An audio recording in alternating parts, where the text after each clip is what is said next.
খজির কি নবী ছিলেন নাকি ওলি ছিলেন? এই ব্যাপারে দুর্বল বর্ণনা হলো তিনি নবী ছিলেন। দুর্বল, একদম দুর্বল বর্ণনাটা। কেউ কেউ বলেন তিনি নবী ছিলেন, আর বেশিরভাগের বর্ণনা হলো তিনি আল্লাহর একজন ওলি ছিলেন, তিনি নবী ছিলেন না। খজির কি এখনো জীবিত আছেন নাকি মৃত? একদল আলেমের অভিমত তিনি এখনো জীবিত আছেন, তবে অধিকাংশ বিচক্ষণ বিদগ্ধ ওলামায়ে কেরামের অভিমত তিনি বেঁচে নাই। ইমাম বুখারী রহমতুল্লাহ আলাইহিকে জিজ্ঞাসা করা হলো, খজির এবং ইসমাইল আলাইহিস সালাতু ওয়াস সালাম কি বেঁচে আছেন এখনো? ইমাম বুখারী রহমতুল্লাহ আলাইহি বললেন, তারা বেঁচে থাকার কোনো কারণ দেখতেছি না আমি। ইমাম বুখারী বললেন, ভাই, কেননা নবী এক হাদিসে বলেছিলেন, এই পৃথিবীতে বর্তমানে যারা আছে, মানে নবীজি বলতেছিলেন আজকের পৃথিবীতে যারা আছে 100 বছর পর তারা কেউ থাকবে না, সেই হিসাবে খজিরও থাকবে না। তো ইমাম বুখারী বলেন, এই হাদিস দ্বারা বোঝা যায় খজির নাই পৃথিবীতে, উনি ছিলেন বাকি উনি এখন নাই, উনি জীবিত নাই। এই হলো খজিরের ব্যাপারে মোটামুটি আমরা জ্ঞান লাভ করলাম। খজির মানি সবুজ, তিনি যেখানে বসতেন বা নামাজ পড়তেন আশেপাশে সবুজ হয়ে যেত, এটা কোনো কোনো মুফাসসিরের অভিমত। তাই ওনার উপাধি খজির, ওনার উপনাম আবুল আব্বাস, ওনার মূল নাম বিলিয়া অথবা ইয়াসা অথবা ইলিয়াস, ওনার উপাধি হলো খজির। উনি আল্লাহ প্রদত্ত কিছু জ্ঞান অর্জন করেছেন, যেটা আল্লাহ পাক রব্বুল আলামিন সবাইকে দেননি। তো মুসা নবীরে বললেন, হ্যাঁ, আপনার চেয়েও বেশি জানে কিছু বিষয়, এমন একটা বান্দা আছে আমার, 2 সমুদ্রের মিলনস্থলে আপনি গিয়ে পাবেন। আল্লাহ পাক রব্বুল আলামিন এই কথাটাই সূরা কাহফের 60 থেকে 82 নম্বর আয়াত পর্যন্ত আলোচনা করেছে। কারো ঘরে যদি বাংলা কোরআনের অনুবাদ থাকে, আপনারা কাহফের 60 থেকে 82 নাম্বার আয়াত পড়বেন আর অনুবাদ পড়বেন, আলাদা তাফসিরও দেখতে হবে না, খালি অনুবাদটা বললেই হবে।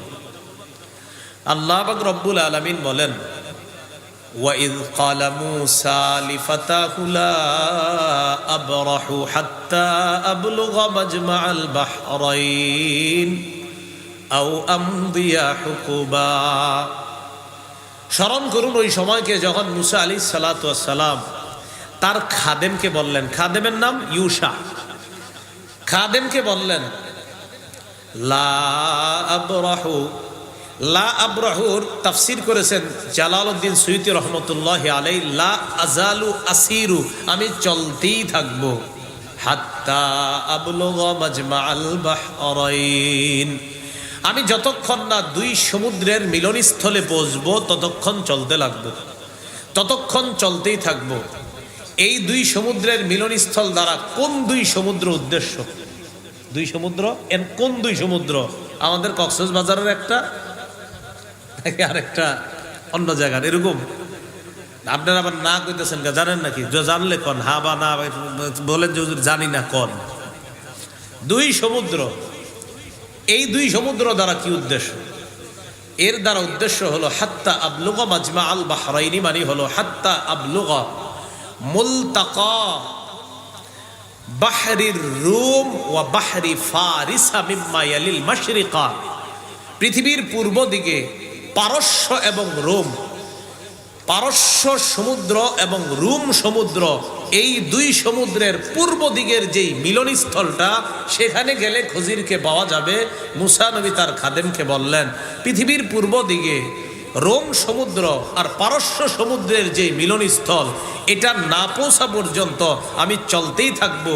আও আমদিয়া হুকুবা, হুকুবার অনুবাদ হলো দাহরন তবিলা, লম্বা সময়, বছরের পর বছর আমি কাটিয়ে দিব, এরপরেও সেই জায়গায় পৌঁছে আমি ওই বিদ্যা খজিরের কাছ থেকে অর্জন করব। এই আয়াত থেকে শিক্ষা, জ্ঞান অর্জন করার জন্য আগ্রহ থাকতে হবে। কি থাকতে হবে? আগ্রহ। একজন নবী, মুসা নবী, তিনি বলতেছেন, আমি প্রয়োজনে বছরের পর বছর, হুকুবার একটা অনুবাদ হলো যুগের পর যুগ কাটিয়ে দিব, তারপরেও আমার রোম সমুদ্র আর পারস্য সমুদ্রের মিলনস্থল যেখানে, সেখানে পৌঁছতেই হবে, খজিরকে আমার পেতেই হবে, এবং তার কাছ থেকে আমার ওই বিদ্যা জানতে হবে যেটা আমি জানি না, আমি তার কাছ থেকে সেটা শিখতে হবে।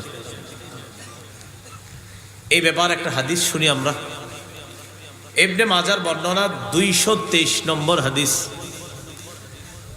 কাইস ইবনে কাসির রহমতুল্লাহি আলাইহির বর্ণনা, তিনি বলেন, কুনতু জালিসান ইনদা আবি দারদা রাদিয়াল্লাহু তাআলা আন ফি মসজিদি দিমাশক ফাআতাহু রাজুলুম মিনাল মাদিনাতি মিন মাদিনাতি রাসূলিল্লাহি সাল্লাল্লাহু আলাইহি ওয়াসাল্লাম। কাইস ইবনে কাসির বলেন, আমি মসজিদে দামেস্ক তথা দামেস্কের মসজিদের মধ্যে নবীর সাহাবী আবু দারদা রাদিয়াল্লাহু তাআলা আনহুর পাশে বসা। দামেস্কের মসজিদ, ওই মসজিদে নবীর সাহাবী আবু দারদা রাদিয়াল্লাহু তাআলা আনহুর কাছে বসা। ইতিমধ্যে এক ব্যক্তি আসছে মদিনা থেকে। কোত্থেকে? মদিনা। মিন মাদিনাতি রাসূলিল্লাহি সাল্লাল্লাহু আলাইহি ওয়াসাল্লাম। শোনো, আল্লাহ রসুলের যে শহর মদিনা হিসাবে সারা পৃথিবীতে বিখ্যাত, ওই মদিনা থেকে এক ব্যক্তি আসছে দামেস্কের মসজিদে আবু দারদা রাদিয়াল্লাহু তাআলা আনহুর কাছে। কেন আসছে? আবু দারদা তাকে প্রশ্ন করলেন, কি ব্যাপার, তুমি এখানে আসছো কেন? তিনি জবাব দিলেন, হাদিসুন বালাগানি আন্নাকা তুহাদ্দিসুহু আর রাসূলিল্লাহি সাল্লাল্লাহু আলাইহি ওয়াসাল্লাম। একটা হাদিস যাচাই করার জন্য শুধু আপনার কাছে আসছে। আমার কাছে একটা হাদিস পৌঁছেছে। এই হাদিসটা আমার কাছে পৌঁছার পর আমি জানতে পারলাম হাদিসের বর্ণনাকারী নাকি আপনি। কে? আবু দারদা, ওই যার কাছে আসছে। আমি আবার বলছি, আবু দারদার কাছে মদিনা থেকে এক ব্যক্তি আসছে। আবু দারদা বললেন, তুমি কেন আসছো? ওই ব্যক্তি জবাব দিলেন, আমি জানতে পারলাম আমার কাছে একটা হাদিস পৌঁছেছে, এই হাদিসটা নাকি আপনি নবীর থেকে বর্ণনা করেছেন। আমি শুধু এতটুকু নিশ্চিত হতে আসছি যে আসলে নবীজি এই হাদিসটা বলছে কিনা, শুধু এটুকু জানবো যে আপনি সত্যিকার অর্থে এই হাদিসটা নবীর কাছ থেকে শুনছেন কিনা, আর আপনি এই হাদিসের বর্ণনাকারী কিনা। তাহলে কয়টা বিষয় জানতে আসছে? কতটুকু জানেন? আসছে এই একটা বিষয় জানতে 1200 কিলোমিটারের উপরে। কয়শো কিলোমিটার? আজকে এই গুগলে সার্চ দিবেন মদিনা থেকে দামেস্কের দূরত্ব কত, দেখবেন প্রায় 1267 উপরে উঠবে। একটা হাদিস শুধু এটা নবী বলছে কিনা এতটুকু যাচাই করতে বাস 1000 কিলোমিটারের উপরে পথ পাড়ি দিয়ে আইসা গেছে। একটা হাদিস শুধু যাচাই করবে যে এটা আপনি বলছেন কিনা, বাস একটু বললেই হবে। তা আবু দারদা সাহাবী, উনি অবাক হয়ে গেলেন। কয়, তুমি আসলে এই কাজে আসছো? হ্যাঁ, শুধু এই কাজে আসছো। আমা কাদিমতা লিতিজারা, তুমি কোনো ব্যবসার জন্য আসনি? কয় না। ওয়ালা জাআ বিকা গায়রুহু, এই হাদিস ছাড়া অন্য কোনো কাজে আসো নাই? কয়, বিশ্বাস করেন অন্য কোনো কাজে আসিনি, শুধু একটু যাচাই করতে এই হাদিস আপনি বলছেন কিনা বলেন। তো আবু দারদা রাদিয়াল্লাহু তাআলা আনহু স্বীকার করলেন, হ্যাঁ, এই হাদিস রাসূলের থেকে আমি বলেছি। হাদিসটা কি? قال رسول الله صلى الله عليه وسلم من سلك طريقا يلتمس فيه علما وفي رواية يطلب فيه علما سخر الله له به طريقا إلى الجنة। কোন ব্যক্তি যদি ইলম অন্বেষণ করার জন্য পথ অতিক্রম করে, রাস্তা অতিক্রম করে, মাদ্রাসায় বিদ্যা অর্জনের জন্য রাস্তাটায় রওনা করছে, রাস্তা দিয়ে হাঁটা আরম্ভ করছে, আল্লাহ নবী বলেন যেই পরিমাণ রাস্তা হেঁটে যায় ওই পরিমাণ রাস্তা কিয়ামতের ময়দানে কমিয়ে জান্নাতে যাওয়ার রাস্তা সহজ করে দেয়। দুনিয়াতে আপনি কথার কথা সারা জীবন 100 মাইল হাঁটছেন বিদ্যা শেখার জন্য, আল্লাহ কিয়ামতের মাঠে 100 মাইল কমায়া আগে আগে জান্নাত দিয়ে দিন। এই হাদিসের মধ্যে আসছে, ওয়া ইন্না তালিবাল ইলমি লা ইস্তাগফিরু লাহু মান ফিস সামাওয়াতি ওয়াল আরদ হাত্তাল হিতানু ফি জাওফিল মা। ইলম অন্বেষণ করে যে ছাত্রগুলা, তাদের জন্য আসমান জমিনের যারা আছে, এমনকি সমুদ্রের মাছ পর্যন্ত তাদের জন্য আল্লাহর কাছে ক্ষমা প্রার্থনা করে আর বলে, আল্লাহ মাদ্রাসারই ছাত্র ভাইটাকে আপনি মাফ করে দেন। ওয়া ইন্নাল মালাইকাতা লাতাদউ আজনিহাতাহা রিদান লিতালিবিল ইলম। রাসূলুল্লাহ সাল্লাল্লাহু আলাইহি সাল্লাম বলেন, মাদ্রাসার ছাত্রগুলো যখন রাস্তা দিয়ে হাঁটে, ফেরেশতাগণ, নবীজি ফেরেশতা বলে নাই, বলছেন ফেরেশতাগণ তাদের ডানাগুলো বিছিয়ে দেয় ছাত্রের প্রতি সন্তুষ্ট হয়ে, তাদের ডানা বিছিয়ে দেয়, জি ছাত্র ভাই আমার ডানার উপর দিয়ে আপনি হেঁটে যান। এই হাদিসে নবীজি বলেন ওয়া ইন্নাল উলামা ওয়ারাসাতুল আম্বিয়া, আলেমগণ হলেন নবীদের ওয়ারিস। সুবহানাল্লাহ।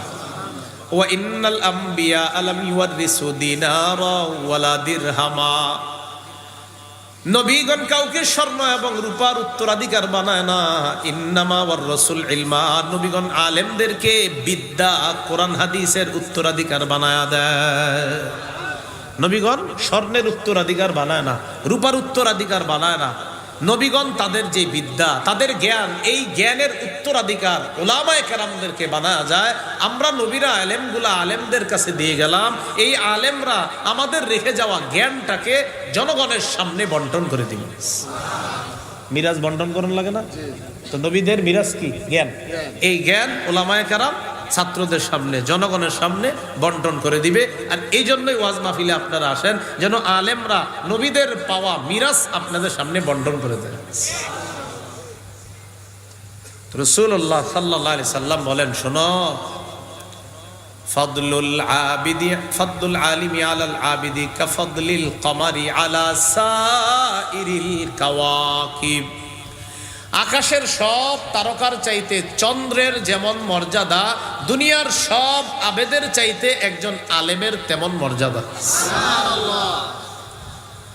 তো যাও, এই হাদিসটা জানার জন্য এক ব্যক্তি প্রায় 1000 কিলোমিটারের উপরে সফর করে আসছে, শুধু জানবে যে এটা আসলে নবীর হাদিস কিনা। তাহলে নবীর ব্যাপারে কোনো কিছু বলতে সাবধানতা অবলম্বন করা দরকার আছে না নাই? হ্যাঁ, নবীর ব্যাপারে উল্টা পাল্টা বলা যাবে না, কত সতর্কতা যে আসলে নবী বলছে কিনা। তো মুসা নবী রওনা করছে বিদ্যা অর্জন করার জন্য, যে যুগের পর যুগ কাটিয়ে দিব, তারপরেও আমার এই বিদ্যা শিখতে হবে। এজন্য মনে রাখবেন, ইমাম মালিক রহমতুল্লাহ আলাইহি বলেন, আল ইলমু বাখিলুন জিদ্দা, এলেম কৃপণ। বলেন সবাই, এলেম কি? বিদ্যা কৃপণ। লা ইউতিকা বা'দাহু হাত্তা তু'তিয়াহু কুল্লাক। ইমাম মালিক কয়, বিদ্যাকে যদি তোমার সর্বস্ব বিলিয়ে না দাও, বিদ্যা তোমাকে তার কিঞ্চিত দিবে না। এই বিদ্যা এত কৃপণ, তুমি যদি তোমার সর্বস্ব তাকে বিলিয়ে না দাও, বিদ্যা তার কিঞ্চিত পরিমাণও তোমাকে দিবে না। ওরে তুমি নিজেকে বিলিয়ে দিতে হবে। তো আল্লাহ বলেন, মুসা আলাইহিস সালাতু ওয়াস সালাম রওনা করলেন। তাহলে মুসা নবীর চাইতেও বেশি জানে এক ব্যক্তি। কি জানে? আল্লাহ কয় গেলেই বুঝবেন কি জানে। তো যান, তাহলে সমুদ্রটা জানি, 2 সমুদ্র কোন কোন? পারস্য আর রোম। এই 2 সমুদ্রের মিলনস্থলে যাবে। দুইজনে রওনা কইরা চলতে লাগলো। ফালাম্মা বালাগা মাজমা বাইনিহিমা, 2 সমুদ্রের মিলনস্থলে যখন পৌঁছে যায়, নাসিয়া হুতাহুমা, 2 সমুদ্রের মিলনস্থলে পৌঁছার পর মুসা নবী বিশ্রাম নেওয়ার জন্য একটা পাথরের উপর মাথা রেখে ঘুমিয়ে যায়। এই পাথরের ব্যাপারে মুফাসসিরিনে কেরাম বলেন, এই পাথরের নিচে একটা পানি আছে, এই পানিটাকে বলা হয় আবে হায়াত। এই আবে হায়াত পানি যদি কোনো মৃত প্রাণীর উপর ছিটিয়ে দেওয়া হয়, আল্লাহ পাক রব্বুল আলামিন ওই প্রাণী জিন্দা করে দেয়। এটা ওলামাদের অভিমত কারো কারো। তো ডুলার মধ্যে, ডুলা চিনেন নি আপনাদের দেশে? ডুলা, আচ্ছা মাছ, আচ্ছা ঠিক আছে। আজ এটা কেমনে চিনেন? দাম কুমিল্লা না করে ডুলা। তো মাছ যে ডুলার মধ্যে বা থলের মধ্যে, এই মাছ হয়েছে খাদেমের কাছে। তো মুসা নবী যখন ঘুমাইছে, খাদেম সাহেবও মাছ ওখানে রাখছে। ইতিমধ্যে ওই আবে হায়াতের পানি দিয়ে খাদেম সাহেব ওযু করছে। এটা মুফাসসিরিনে কেরামের অভিমত। ওযু করার সময় তিনি একটু পানি ওই মাছটার উপরে ছিটিয়ে দিছিল। কোন মাছ? ভাজা মাছের উপরে ছিটিয়ে দেওয়ার পরে দেখে মাছ ওখান থেকে লাফ দিয়া বের হইয়া একটা সমুদ্রের মধ্যে চলে গেল। লেজ দিয়া সমুদ্রের পানিকে এইভাবে নাড়া দিল। আল্লাহ পাক রব্বুল আলামিন এই সমুদ্রের মাঝখানে একটা সুড়ঙ্গ তৈরি করে দিল, মাছ সেখান দিয়ে চলে গেল। খাদেম সাহেব বিষয়টা দেখছে, ইউসা।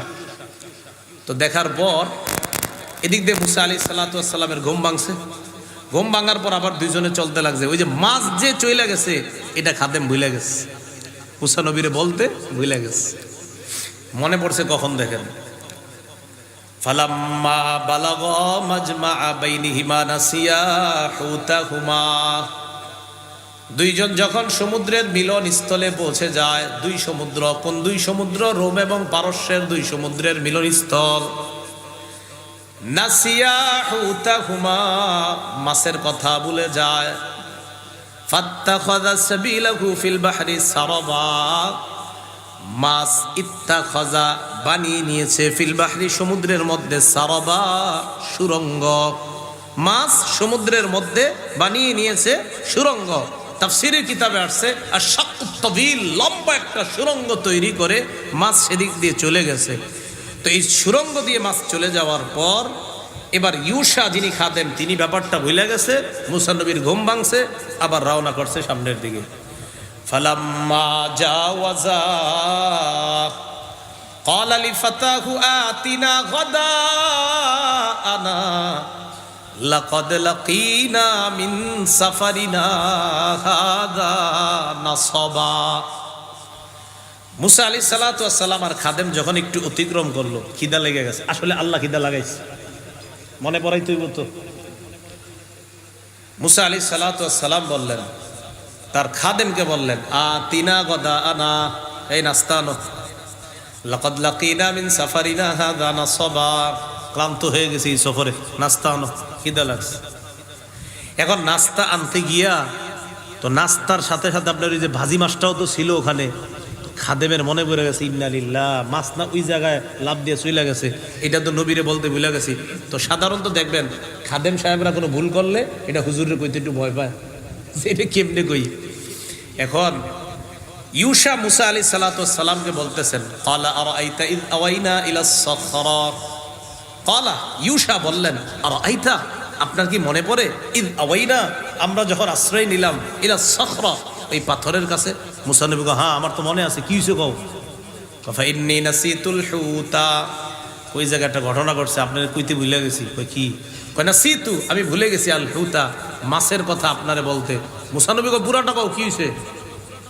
তো এবার ওই খাদেম বলতেছে, হযরত আগে শোনেন, ওয়ামা আনসানিহু ইল্লা শাইতানু আন আযকুরা, আসলে এই মাছের কথা স্মরণ করায়া দিতে শয়তান আমারে ভুলাইয়া দিছে, এজন্য আপনারে বলতে পারি নাই। মুসা নবী তারপর ফাত্তাখাযা সাবিলাহু ফিল বাহরি আজাবা, আমি তাকায়া দেখলাম মাছটা আশ্চর্য একটা সুরঙ্গ তৈরি করে সমুদ্রের মাঝখানে চলে গেছে। তো খাদেম ইউশা মনে করছে মুসা নবী মনে চেদ্দ, আর মুসা নবী কেমন রাগী নবী আমরা তো জানি। কি হয়, মুসা নবী রাগ না হয়ে খুশি হলেন। মুসা নবী বললেন, আরে এটাই তো খুঁজতেছি আমি। কয় কি? ক্বালা যালিকা মা কুন্না নাবগি, মুসা নবী বললেন, আরে এই জায়গাটা তো খুঁজতেছি। আল্লাহ বলছে, ইদা ফাকাত্তাহু, মাছ যেখানে হারিয়ে ফেলবেন, ফাসাম্মা, সেখানেই খজিরকে পাবেন। মাছ হারাইছো কোন জায়গায় মনে আসেনি? হ্যাঁ আমার মনে আছে। চলো সেখানে, সেখানেই খজিরকে পাবো। এখন ওই দুইজনে যে রাস্তা দিয়ে হাঁটতে হাঁটতে আসছে, পা, আপনারা বালু দিয়ে হাঁটছেন নি, পায়ের নিচে না থাকে? আচ্ছা। ফারতাদ্দা আলা আসারিহিমা কাসাসা, পদাঙ্ক অনুসরণ করতে করতে যেখান থেকে এসেছিল আবার ঘুরে ওই পথ ধরে পদাঙ্ক অনুসরণ করতে করতে আবার আগের জায়গায় গিয়ে পৌঁছে যায়। পৌঁছার পর কি হলো? সূরা কাহফের 65 নম্বর আয়াতে বলেন, ফাওয়াজাদা আবদাম মিন ইবাদিনা আতাইনাহু রাহমাতাম মিন ইনদিনা ওয়া আল্লামনাহু মিন লাদুন্না ইলমা। ফাওয়াজাদা, মুসা এবং তার খাদেম সেখানে পেয়ে যায়, আবদাম মিন ইবাদিনা, আমার বান্দাদের মধ্য থেকে এক বান্দা, ওই বান্দাই হলেন খজির। পেয়ে গেছে। কিভাবে? বুখারীতে আসছে, মুসাজ্জান বিসাউবিন, কাপড় মুড়ি দিয়া একজন বসে রয়েছে। বুখারীতে আসছে মুসাজ্জান বিসাউবিন, কাপড় মুড়ি দিয়ে বসে রয়েছে। মুসা আলাইহিস সালাতু ওয়াস সালাম বললেন, বুখারীতে আসছে, সালাম দিলেন, আসসালামু আলাইকুম। খজির কাপড়ের ভিতর থেকে বলতেছে, কে এখানে সালামের আওয়াজ? মুসা নবী বললেন, আমি মুসা। কোন মুসা? বনি ইসরাইলের মুসা। জি আমি বনি ইসরাইলের মুসা। তো এই কথা বলার পর আপনি এখানে কেন? আমি তো আপনার কাছে একটা কাজে আসছি। কি কাজ? আল্লাহ আপনারে কি বিদ্যা দিছে, যেই বিদ্যা নাকি আমার জানা নাই, এটা শিখতে আসছি আপনার কাছে। খজির বললেন, হ্যাঁ, আমাকে আল্লাহ একটা বিদ্যা দিছে যেটা আপনাকে দেয়নি, আর আপনাকে যে বিদ্যা আল্লাহ দিছে সেটা আমাকে দেয়নি। ইতিমধ্যে কি হয়েছে আপনার? ওয়াকা উসফুরুন আলা হারফিস সাফিনা, ইতিমধ্যে আপনার একটা চড়ুই পাখি আসছে। চড়ুই পাখি আইসা এটা একটা জাহাজের একটা নৌকার কিনারায় বসছে। বসার পর সমুদ্রের মধ্যে ওই চড়ুই পাখিটা একটা ঠোকর অথবা দুই ঠোকর এইভাবে মুখ দিয়া পানি উঠেছে। একটা ছোট্ট চড়ুই পাখি সমুদ্রে একটা অথবা দুইটা ঠোকর দিছে, এইভাবে দেওয়ার পর পানি উঠেছে। কেন আপনারা বলেন তো, একটা সমুদ্রের মধ্যে চড়ুই পাখি যদি এক ঠোকর বা দুই ঠোকর দেয়, অনেকগুলা পানি মুখে আসে। হ্যাঁ, খজির বললেন, মুসা, এই চড়ুই পাখির ঠোঁটে পানিটা দেখছেন? মা নাকাসা ইলমি ওয়া ইলমুকা মিন ইলমিল্লাহি ইল্লা ফি হাযিহি নাকরা ফি নাকরাতি হাযাল উসফুরি ফিল বাহর। এই যে চড়ুই পাখি সমুদ্রের মধ্যে মুখ দিয়ে সামান্য একটু পানি তার মুখের ঠোঁটের আগায় আসছে, সমুদ্রের তুলনায় যেমন সামান্য একটু চড়ুই পাখির মুখে, এই চড়ুই পাখির মুখের পানি বরাবর বিদ্যা হলো আমার আপনার বিদ্যা। সারা দুনিয়ার বিদ্যা হলো এই সামান্য ফোঁটা, আর পুরা সমুদ্রের বিদ্যাটা রবের কাছে। সমুদ্র পরিমাণ বিদ্যা যদি রবের কাছে থাকে, আর আমগরে সামান্য একটু দেওয়ার পরে এতে আমরা আল্লামা লিখি 14 বার। হ্যাঁ, তো পোস্টারে যদি 3-4 বার না লেখেন তো সুন্দর হয় না। আমার নামে শুরুতে লিখেন না, আল্লাহ জানে, দেই নাই, মাহফিলও কাটা যাইতে পারে, এটা ভুলেও লিখবেন না। হ্যাঁ, মুসা আলাইহিস সালাতু ওয়াস সালাম খজিরকে বললেন, আমার আপনার বিদ্যা এতটুকুই, তো ঠিক আছে, আপনি কি ধৈর্য ধারণ করতে পারবেন? আমার কাছ থেকে বিদ্যা শিখতে হলে ধৈর্য লাগবে প্রচুর। তাহলে আমরা এতক্ষণের আলোচনা থেকে দুইটা বিষয় শিখছি। এক, বিদ্যার জন্য সফর করতে হবে, আরেকজনের কাছে যাইতে হবে, 2, আগ্রহ থাকতে হবে প্রচন্ড। এতটুকু শিখলাম। এবার 3 নাম্বার একটা বিষয় আমরা শিখব। ও আল্লাহ বলেন, আমার বান্দাকে পেয়ে গেল আতাইনাহু রাহমাতাম মিন ইনদিনা, যেই বান্দাকে আমার পক্ষ থেকে রহমত দিয়েছি, মানে খজিরকে। এই রহমত দ্বারা কি উদ্দেশ্য? তো মুফাসসিরিনে কেরাম বলেন, একটা উদ্দেশ্য নবুওয়াহ, আমার যেই বান্দাকে আমি নবুয়ত দিয়েছি, আমি আগেই বলছি আপনাদেরকে এই বর্ণনাটা দুর্বল। দ্বিতীয় রহমত দ্বারা উদ্দেশ্য হলো ওয়ালায়া, এই ওয়ালায়াতান দ্বারা উদ্দেশ্য হলো অলি, আমার এই বান্দাকে আমি অলি হওয়ার যোগ্যতা দান করেছি। এই ব্যাপারটা সবাই মেনে নিয়েছেন। তো আমার এই বান্দাকে মুসা নবী পেয়ে গেছে। আর কি? ওয়া আল্লামনাহু মিন লাদুন্না ইলমা, আমি আমার পক্ষ থেকে খজিরকে একটা আলাদা স্পেশাল বিদ্যা দান করেছি। এটাকে আরবিতে ইলমে লাদুন্নি বলা হয়। কি বলা হয় বলেন তো? ইলমে লাদুন্নি, মানে আল্লাহ প্রদত্ত বিদ্যা। এই কথা বলার পর এবার 66 নম্বর আয়াতে মুসা আলাইহিস সালাতু ওয়াস সালামের বক্তব্য আল্লাহ বলতেছেন, ক্বালা লাহু মুসা হাল আত্তাবিউকা আলা আন তুআল্লিমানি মিম্মা উল্লিমতা রুশদা। মুসা নবী বললেন, আমি কি আপনাকে অনুসরণ করতে পারি ওই বিদ্যা শিক্ষা করার ক্ষেত্রে যেই বিদ্যা আল্লাহর পক্ষ থেকে আপনাকে শেখানো হয়েছে? এই বিদ্যা শিখার জন্য আমি কি আপনার অনুসরণ করতে পারি? এটা মুসা নবী খজিরকে বললেন। তাহলে আমরা 3 নাম্বার একটা শিক্ষা এখান থেকে পেয়ে গেলাম, বিদ্যা অর্জন করার জন্য উস্তাদের আনুগত্য করা লাগবে। বিদ্যা অর্জন করার জন্য উস্তাদের আনুগত্য করা লাগবে। এই কথা শোনার পর খজির জবাব দিলেন, ক্বালা ইন্নাকা লান তাসতাতিআ মাইয়া সাবরা, নিশ্চয়ই আপনি কিছুতেই আমার সাথে ধৈর্য ধারণ করতে পারবেন না। চতুর্থ শিক্ষা, এলেম শিখার জন্য ধৈর্য লাগে। তাহলে আগ্রহ, সফর, উস্তাদের অনুসরণ, ধৈর্য। এখন আপনারাও ধৈর্য ধরে বসে আছেন যে হুজুর কোন বিদ্যা একটু পরে আমরা শিখবো। হ্যাঁ, একটু পরে আসবে, এমন কিছু বিদ্যার কথা আসবে, প্রথম শুনলে আপনাদের মাথার মধ্যে মনে হবে এটা কি কোনো কথা, পরে দেখবেন না আসলে এটাই ঠিক। শুনতে থাকেন। এবার খজির বললেন, ওয়া কাইফা তাসবিরু আলা মা লাম তুহিত বিহি খুবরা, এমন বিদ্যা শিক্ষা করার ব্যাপারে আপনি কিভাবে ধৈর্য ধারণ করবেন যেই বিষয়ে আপনাকে জ্ঞান দেওয়া হয় নাই।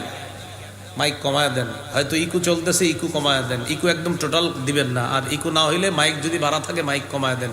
মসজিদের দেয়ালের সাথে মনে হয় মাইকের আওয়াজ গিয়ে বাড়ি খাচ্ছে। হ্যাঁ, এই কথা বলার পর মুসা নবী বললেন, ক্বালা সাতাজিদুনি ইনশাআল্লাহু সাবিরান ওয়ালা আ'সি লাকা আমরা। ইনশাআল্লাহ, আল্লাহ চাহেন তো আপনি আমাকে ধৈর্যশীলদের অন্তর্ভুক্ত পাবেন। আমি আপনার কোনো বিষয়ের অবাধ্য হব না, আমি আপনার অনুসরণ করার ক্ষেত্রে কোনো বিষয়ে অবাধ্যতা করব না, আপনি আমাকে ধৈর্যশীল পাবেন। সূরা কাহফের ৭০ নম্বর আয়াতে এবার খজিরের বক্তব্য আল্লাহ উপস্থাপন করেন। ক্বালা ফাইনিত্তাবাতানি ফালা তাসআলনি আন শাইইন হাত্তা উহদিসা লাকা মিনহু যিকরা। খজির বললেন, আপনি যদি আমার অনুসরণ করেন তাহলে আমি আপনাকে কোনো বিষয়ের ব্যাখ্যা না বলা পর্যন্ত কোনো প্রশ্ন করবেন না। আবার প্রথম থেকে শোনেন, মুসা নবী বললেন, আমি কি আপনার অনুসরণ করতে পারি এমন বিদ্যা অর্জন করার ক্ষেত্রে যেই বিদ্যা আল্লাহর পক্ষ থেকে আপনাকে দেওয়া হয়েছে? খজির জবাব দিলেন, আপনি ধৈর্য ধরতে পারবেন না। মুসা নবী বললেন, ইনশাল্লাহ আমাকে ধৈর্যশীল পাবেন। খজির বললেন, তাহলে ঠিক আছে, যদি আমার অনুসরণ করেন আমি কোনো বিষয়ের ব্যাখ্যা না দেওয়া পর্যন্ত শুধু দেখতে থাকবেন, কোনো প্রশ্ন করবেন না। এখন আপনারাও শুনবেন, শুনে আপনারাও খালি ধৈর্য ধরে, মানে একটু ধৈর্য ধরবেন, জিগাইন না হুজুর এটার জবাব কি, জবাব আল্লাহ দিয়ে দিবে, খালি শুনবেন, দেখেন কি কয়। তো মুসা নবী বললেন, কোনো সমস্যা নাই, আপনি যা যা বলবেন সব মাইনে আনিছি, এবার চলেন বিদ্যা শিখবো। বিদ্যা শিখা শুরু। তাহলে আপনারা 3টা বিষয় মুখস্থ করবেন, আপনাদেরকে কিন্তু আমি জিজ্ঞাসা করব, আপনারা জবাব দিতে হবে। প্রথম বিদ্যা, সূরা কাহফের ৭১ নম্বর আয়াত থেকে আল্লাহ এবার বিদ্যা শিখানো শুরু করতেছেন। ফানতালাকা, মুসা এবং খজির চলতে লাগলেন। আলা সাহিলিল বাহরি, সমুদ্রের কিনারা দিয়ে দুইজন চলতে লাগলেন। হাত্তা ইযা রাকিবা ফিস সাফিনাতি খারাকাহা, দুইজন চলতে চলতে এক পর্যায়ে নদী পাড়ি দেওয়ার জন্য নৌকায় উঠলেন, অথবা কোনো কারণে নৌকার মধ্যে চড়লেন। নৌকায় চড়ার জন্য খজিরের কাছেও ভাড়া নাই, মুসা নবীর কাছেও ভাড়া নাই। খজিরকে মাঝি চিনে ফেললেন, চিনার পর ভাড়া ছাড়াই মুসা নবী আর খজিরকে নৌকায় উঠায় নেয়। হাত্তা ইযা রাকিবা ফিস সাফিনা, দুজন যখন নৌকায় চড়লেন, জাহাজের মধ্যে চড়লেন। খারাকাহা, যেই নৌকার মধ্যে চড়লেন ওই নৌকাটা খজির ছিদ্র করে দিছে। কি করে দিছে? আমারে আপনার একজনে মায়া করে উঠাইলো হ্যাঁ নৌকায়, এটা আমি ছিদ্র করে দিলাম। আপনাকে বলেন, আমগো মাথায় কি মনে হয় কাজটা কি ঠিক হয়েছে? না, আসলেই তো না। এটা দেখতে কি মনে হচ্ছে কাজটা কি হয় নাই, ঠিক হয় নাই। এখন এই জায়গা বুঝেন, খজির নৌকা ছিদ্র করা দ্বারা কি উদ্দেশ্য? এটার দ্বারা উদ্দেশ্য, নৌকার নিচে যে কাঠগুলা থাকে একটা কাঠ উঠাইয়া দিছে। তো উঠানোর পর কাঠ যদি উঠায়, এখন পানি উঠানো নৌকা ডুবে যাবে, তখন ওই কাঠের পরিবর্তে একটা কাঁচ লাগাই দিছে। কাঁচ, ইমাম বাগাবী রহমতুল্লাহ আলাইহি লেখছেন, কাঠ উঠাই দিয়ে একটা কাঁচ লাগাইয়া দিছে, যেটা দেখতে অসুন্দর লাগে, যে নৌকার নিচে পুরা কাঠ আর মাঝখানে একটু কেমন ছিদ্র দেখা যায়। আসলে এমন একটা কাঁচ লাগাইয়া দিছে যেটা অন্য কেউ দেখলে মনে হবে এটা মনে হয় ছিদ্র, আসলে এখানে একটা কাঁচ আছে, যেন ওই জাহাজের কোনো ক্ষতি না হয়।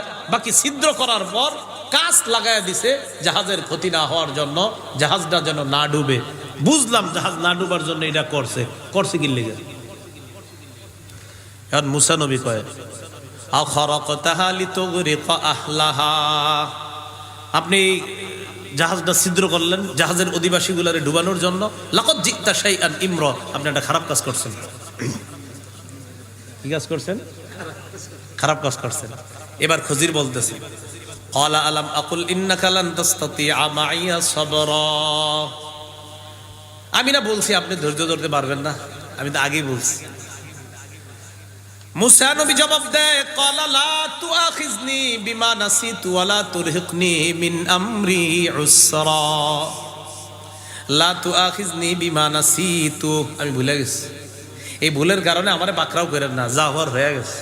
ওয়া লা তুরহিকনি মিন আমরি উসরা, আর কঠিন কোনো ধমক টমক দিয়েন না, যা হওয়ার হয়ে গেছে, প্রথমবার ঠিক আছে, ভুল হয়ে গেছে, তা আর আপনারে আমি প্রশ্ন করবো না, বিরক্ত করবো না। তাহলে এক নাম্বার এলেমটা মনে রেখেন, কি এলেম? আমগো মাথায় ধরতেছে এমন একটা বিদ্যা যে কোনো মানুষ আরেক মানুষের নৌকা ছিদ্র করা, এটা আমাদের বিদ্যা বলে এটা অন্যায়।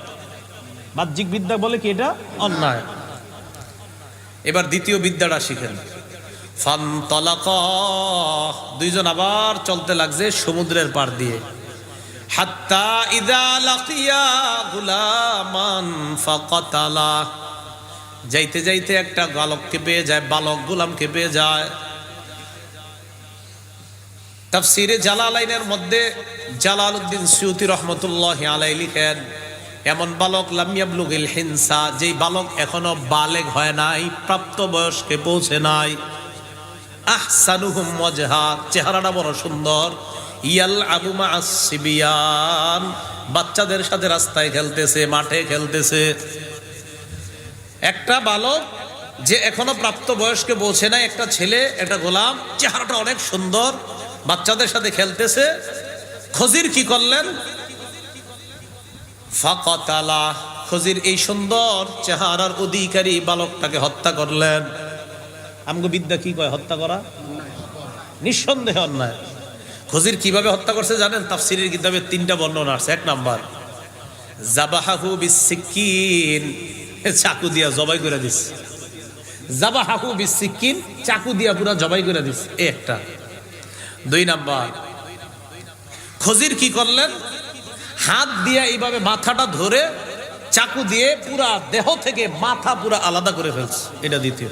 একটা হলো ডাইরেক্ট জবাই, আর দ্বিতীয়টা হলো না, এইখান থেকে আপনার গলাটা ঠিক রেখা পুরা মাথাটা টোটাল এইভাবে হাত দিয়া কিছু একটা করে দেহ থেকে আলাদা করে ফেলছে। আরেকটা, দরবাহু বিল জিদার ফাকাতালা, দেয়ালের সাথে মাথাটা নিয়ে একটা ধাক্কা মারছে, হত্যা করছে।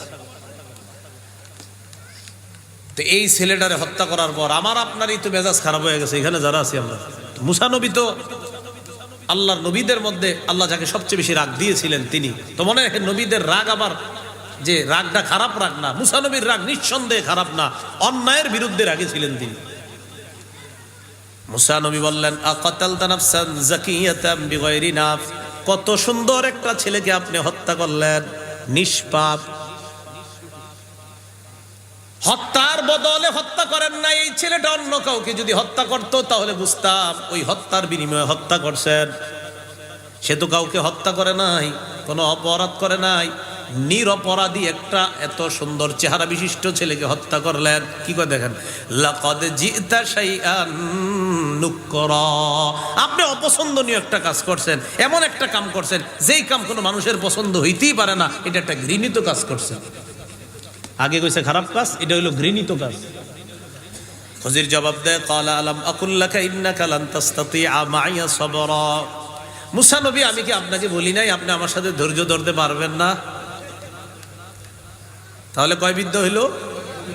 আলেম ছাড়া অন্যরা বলেন 1 নাম্বার বিদ্যাটা কোনটা? হ্যাঁ, নৌকা উঠা কি করছে? আমগো বাহ্যিক বিদ্যা কি কয়? কাজটা খারাপ। 2 নাম্বার, একটা ছেলেকে কি করছে? হত্যা করছে। বাহ্যিক বিদ্যা কি কয়? বিষয়টা খারাপ। এবার মুসা নবী কয়, ক্বালা ইন সাআলতুকা আন শাইইন বাদাহা ফালা তুসাহিবনি, যাওয়ার হয়ে গেছে, এরপরে যদি আপনার আর কোনো প্রশ্ন করি আমার আর নিন না। ইন সাআলতুকা আন শাইইন বাদাহা, এরপর যদি আপনাকে প্রশ্ন করি, ফালা তুসাহিবনি, আমাকে আপনার সাথে নিয়েন না, এরপর আর কোনো প্রশ্ন করব না আপনারে। আমি যদি প্রশ্ন করি আমাকে আপনার সাথেই নিয়েন না। কদ বালাগতা মিন লাদুন্নি উযরা, তখন আমার পক্ষ থেকে সর্বোচ্চ উযরের শেষ সীমানায় পৌঁছে যাবেন, মানে এরপরে আর আমি কোনো উযর পেশ করব না, এই শেষ উযর যে আমি আর কোনো প্রশ্ন করলে আপনি আমার সাথে নিয়েন না। ফানতালাকা, আবার চলতে লাগলো দুইজন। হাত্তা ইযা আতায়া আহলা ক্বরিয়াতিন ইসতাতআমা আহলাহা, এক গ্রামে গেছে, গ্রামের অধিবাসীদের কাছে খাবার চাইছে, মুসাফির মানুষ, খিদা লাগছে, আম করে খাবার খাওয়ানো। ফাআবাউ আইয়ুদাইফুহুমা, গ্রামের অধিবাসীরা সবাই অস্বীকার জানায় দিছে, না না খাওয়াবো না। মুসা নবী আর খজির দুইজন খাবার চাইলেন, আমরা ক্ষুধার্ত মুসাফির, খাবারের ব্যবস্থা করেন। আগের জামানায় মুসাফিরদেরকে খাবারের ব্যবস্থা করাটা এটা স্বাভাবিক ব্যাপার ছিল। তারা দুইজন বললেন খাবারের ব্যবস্থা করেন। ফাআবাউ আইয়ুদাইফুহুমা, গ্রামের সবাই তাদের দুইজনকে মেহমানদারি করতে অস্বীকৃতি জানায়, না খাওয়াবো না। তাহলে এই এলাকার মানুষের জন্য কিছু করতে মন চাইব, যারা খাওয়ায় না? তো ঠিক আছে, খানা টানা খাওয়ায় না। ফাওয়াজাদা ফিহা জিদারা, ওই গ্রামের মধ্যে একটা দেয়াল পেয়ে গেছে। কোন গ্রাম? যেই গ্রামের মানুষগুলা তাদেরকে মেহমানদারি করেননি, ওই গ্রামের মধ্যে একটা দেয়াল পাইল। ইউরিদু আইয়ান কদ্দা, যেই দেয়ালটা আপনার এইভাবে থাকার কথা, এটা এইভাবে না থাকা এইভাবে হয়ে গেছে, মানে পরে যাবে উপক্রম, যেই কোনো সময় পরে যেতে পারে, একটা অ্যাক্সিডেন্ট ঘটতে পারে। খজির কি করলেন? ফাআকামা, সুন্দরভাবে দেয়ালটা আবার আগের জায়গায় সুন্দরভাবে স্থাপন করে দিলেন, লাগায়া দিলেন। কোন এলাকাবাসীর দেয়াল বলেন তো? যে এলাকাবাসী মেহমানদারি করেন। মুসা নবী কয় দেয়াল লাগাই দিছেন, কাজ করছেন, ভালো কাজ, কাজের তো পারিশ্রমিক চাইতে পারেন, এই পারিশ্রমিক দিয়ে আমরা দুজন খামু। তো মুসা নবী বললেন আপনি চাইলে লাত্তাখাস্তা, গ্রহণ করতে পারতেন, আলাইহি, এই কাজের বিনিময়ে আজরা, পারিশ্রমিক নিতে পারতেন। খজির বললেন হাযা ফিরাকু বাইনি ওয়া বাইনিক, এটা আমার মাঝে আর আপনার মাঝে পার্থক্য, আমার জ্ঞান আর আপনার জ্ঞানের মাঝে এটাই পার্থক্য, আর সামনে চলা যাবে না। যতটুকু জ্ঞান আপনাকে আমি এই পর্যন্ত 3টা বিষয়ে দেখাইছি, আর কিছু দেখানো যাবে না, এটা আমার মাঝে আর আপনার মাঝে পার্থক্য। আমাদের নবীজি এই জায়গায় সে কি কয় জানেন? নবীজি কয় মুসা নবী যদি আরো কিছুক্ষণ চলতে পারতো খজিরের সাথে, আমরা না জানি আরো কত কিছু জানতাম। সুবহানাল্লাহ। আমাদের নবীজি এই জায়গায় বলতেছে যে মুসা নবী যদি আরো কিছুক্ষণ চলতেন, তো না জানি আল্লাহ আমাদেরকে আরো কত কিছু জানায় দিতেন। তো 1 নাম্বার জাহাজ ফুটা, 2 নাম্বার বাচ্চা হত্যা, 3 নাম্বার খানা টানা খাওয়ায় নাই, ওই এলাকার দেয়াল ঠিক করে দিছে, যে এলাকার মানুষ এরকম খারাপ আচরণ করছে, আর হেদের দেয়াল ঠিক করে দিছে। খজির বললেন এই যে 3টা ঘটনা ঘটছে, আমার সাথে আপনি ছিলেন, তো যাই হোক, এগুলো আপনার বিদ্যায় ধরে নাই, কারণ আপনার কাছে আছে শরীয়তের বিদ্যা, আর আমার যেই বিদ্যাটা এটা হলো আল্লাহ প্রদত্ত আরেকটা বিদ্যা। আপনার বিদ্যাটা হলো এই পৃথিবীতে মানুষকে পরিচালনা করার জন্য বিদ্যা। তো আমার আর আপনার বিদ্যার মাঝে পার্থক্য। সাউনাব্বিউকা, অবশ্যই আমি আপনাকে ব্যাখ্যা করব, বিতাউইলি, আমি অবশ্যই আপনাকে ওই বিষয়ের ব্যাখ্যা অবহিত করব, জানিয়ে দিব, মা লাম তাস্তাতি আলাইহি সবরা, যেই বিদ্যার ব্যাপারে আপনি ধৈর্য ধরতে পারেননি তখন, এই বিদ্যার ব্যাখ্যাগুলা আমি আপনাকে দিয়ে দিব। 1 নাম্বার বিদ্যা ছিল জাহাজ ফুটা করলাম, আপনি বাহ্যিক দৃষ্টিতে দেখলেন আমি তাদের জাহাজটা ফুটা করলাম, কিন্তু আমি ফুটা করার কারণে আমি তাদের একটা উপকার করে দিছি। কি? আম্মাস সাফিনাতু ফাকানাত লিমাসাকিনা ইয়ামালুনা ফিল বাহ ফাআরাদতু আন আইবাহা ওয়া কানা ওয়ারাআহুম মালিকুন ইয়াখুযু কুল্লা সাফিনাতিন গসবা। জাহাজটা ছিল একদল অসহায় মানুষের। আম্মাস সাফিনা, জাহাজটা ছিল ফাকানাত লিমাসাকিনা, একদল অসহায় দরিদ্র মাঝিদের এই জাহাজটা ছিল। ফাআরাদতু আন আইবাহা, আমি জাহাজটা ত্রুটিযুক্ত করতে চাইলাম। কেন? ওয়া কানা ওয়ারাআহুম মালিকুন ইয়াখুযু কুল্লা সাফিনাতিন গসবা, পিছনে একজন জালেম বাদশা ছিল। এই জালেম বাদশা ডাকাতদেরকে সমুদ্রের মধ্যে পাঠায়, সমুদ্রের মধ্যে জলদস্যুরা সমুদ্র ঘুরতে ঘুরতে জাহাজ ছিনতাই করে। যেই জাহাজগুলা দেখতে সুন্দর ওই জাহাজগুলা ছিনতাই করে নিয়ে যায়, যেই নৌকাগুলার মধ্যে কোনো ত্রুটি থাকে না ওই নৌকাগুলা ছিনতাই করে নিয়ে যায়। আমি খজির আল্লাহর পক্ষ থেকে যখন জানতে পারলাম জালেম বাদশা এই গরিব মানুষের জাহাজটাও ছিনতাই করবে, আমি বুদ্ধি করে একটা ছিদ্র করলাম। ছিদ্র করার পর ওই জালেম বাদশার ডাকাত দলের সদস্যরা যখন এই জাহাজটা দেখবে, দেখার পর দেখবে নিচে বড় একটা কাঠ নাই, এই কাঠ না থাকার কারণে পানি উইঠা জাহাজ যে কোনো সময় ডুবে যাবে। এই যখন ছিদ্রটা দেখবে, দেখার পর জলদস্যুরা আর এই ত্রুটিযুক্ত জাহাজটা নিবে না। মুসা আপনি দেখলেন জাহাজ ছিদ্র করার কারণে এই জাহাজটা ডুবে যাবে, মানুষগুলা ডুবে যাবে। আপনার চোখে বিষয়টা দেখতে খারাপ মনে হয়েছে, কিন্তু আমি জাহাজ ছিদ্র করার কারণে এই জাহাজ যখন ডাকাত দলের মানুষগুলা নিবে না, ওই গরিব মাঝিগুলা তাদের জাহাজটা আবার ঠিক করে ফেলবে। এরপর আবার জাহাজের মাধ্যমে তারা হালাল রিজিক উপার্জন করবে। আপনি দেখলেন জাহাজ ছিদ্র, আমিও দেখছি ছিদ্র, বাদশার জলদস্যুরা ঈশা যখন দেখবে ছিদ্র, না না না না, এটা নিব না, এটা ত্রুটি, এটা খারাপ, এইটা যে কোনো সময় নষ্ট হয়ে যাবে। এরা চলে যাওয়ার পর এই গরিব মানুষগুলা তাদের ওই কাঠটা আবার জায়গা মতো লাগায় দিলে জাহাজ আবার চলবে, নৌকা চলবে, তারা হালাল উপার্জন করবে। আপনার চোখে মনে হয়েছে বিষয়টা খারাপ, কিন্তু আমি আল্লাহর পক্ষ থেকে জানছিলাম কিছুক্ষণের জন্য জাহাজটা ত্রুটি থাকলে জলদস্যুরা আর এটা চিন্তাই করবে না। পরে ওই মানুষগুলা তাদের জাহাজ ঠিক করবে। কেমন যেন আপনার চোখে যেটাকে খারাপ মনে হয়েছে, আল্লাহ প্রদত্ত বিদ্যার মাধ্যমে আমি বুঝলাম এটা খারাপ না, এটাই ভালো, বরং জাহাজ তাদেরকে রক্ষার ব্যবস্থা আমি করে দিলাম। জাহাজটা কি রক্ষা হইলো না চিন্তা হইলো? রক্ষা। যদি ভালো থাকতো চিন্তা হয়ে যেত। 2 নাম্বার হত্যা। ছেলেটা কয় বুঝলাম আপনি 1 নাম্বার জাহাজ, এটা বুঝলাম, একটা তাজা সুন্দর মানুষ মেরে লাইলেন, এটা কিরকম?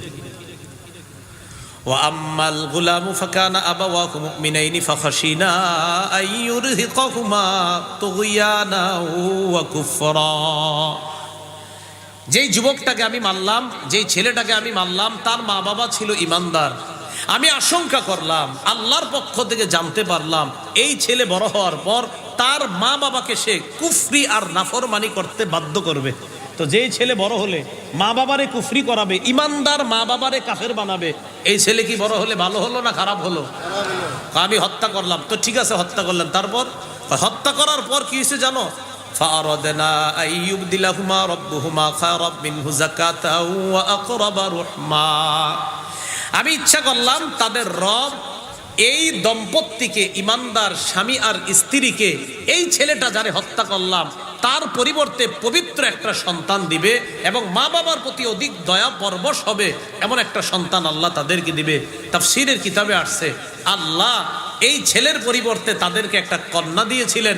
এই কন্যার বংশে আল্লাহ 9 জন, আরেক বর্ণনায় 11 জন নবী আল্লাহ বানাইছে। লস হয়েছে না লাভ হয়েছে? 3 নাম্বার, আচ্ছা 3 নাম্বার শেষ। ও আম্মাল জিদার ফাকান আলী গুলামাইনি ইয়াতীমাইনি ফিল মাদিনা। আর ওই যে দেয়ালটা, এটা শহরে 2 জন এতিম গোলামের ছিল। ওয়াকানা তাহতাহু কানজুল্লাহুমা, এই দেয়ালের নিচে তাদের খাজানা ছিল, ধনভাণ্ডার ছিল। তো আমি যখন দেখলাম এই দেয়াল পড়ে যায়, আল্লাহর পক্ষ থেকে জানলাম যে এই দেয়ালটা পড়ে গেলে জনগণ তাদের খাজানাগুলা নিয়ে যাবে, তুমি দেয়ালটা ঠিক করে দাও। আমি দেয়াল ঠিক করে দিলাম।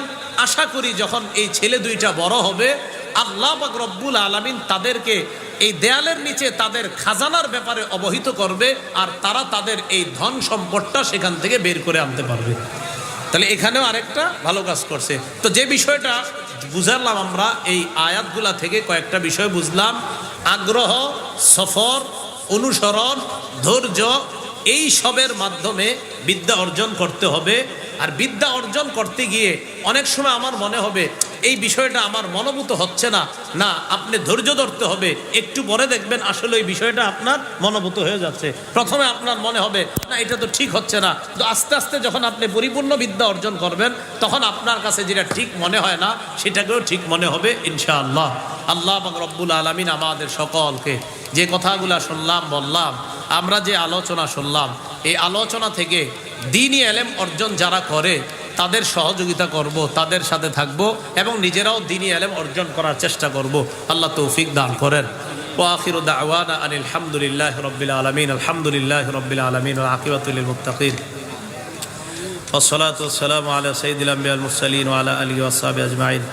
ربنا ظلمنا أنفسنا وإن لم تغفر لنا وترحمنا لنكونن من الخاسرين. رب ارحمهما كما ربياني صغيرا. মাবুদ মেহেরবান মাওলা আল্লাহ, কোরআনের কথা কত সুন্দর মাওলা, কোরআনে আপনি কত নিগুড় তত্ত্ব লুকিয়ে রেখেছেন মাওলা, কোরআনে কত রহস্য আপনি লুকিয়ে রেখেছেন আল্লাহ। আজকে কিছু রহস্যের ব্যাপারে আমরা জানলাম, মুসা নবীর ব্যাপারে, খজিরের ব্যাপারে আমরা জানলাম।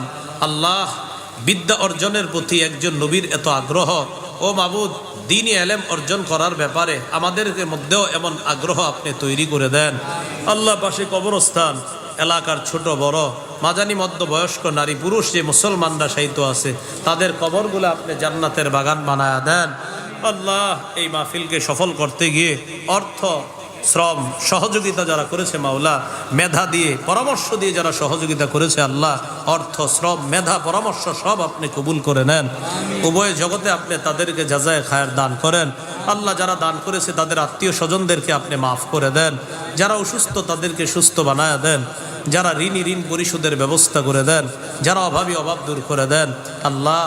আমাদেরকে আপনি মাফ করে দেন আল্লাহ, আমাদেরকে আপনি মাফ করে দেন আল্লাহ, আমাদেরকে আপনি মাফ করে দেন আল্লাহ। আজকে যাদের সামনে আমি বসছি, যারা আমার সামনে বসছে, তাদের সাথে আবার জান্নাতে দেখা করায়া দিয়েন। আল্লাহুম্মা সাল্লি ওয়া সাল্লিম ওয়া বারিক আলা মুহাম্মদ। সুবহান রাব্বিকা রাব্বিল ইজ্জাতি আম্মা ইয়াসিফুন ওয়া সালামুন আলাল মুরসালিন। আলহামদুলিল্লাহি রাব্বিল আলামিন।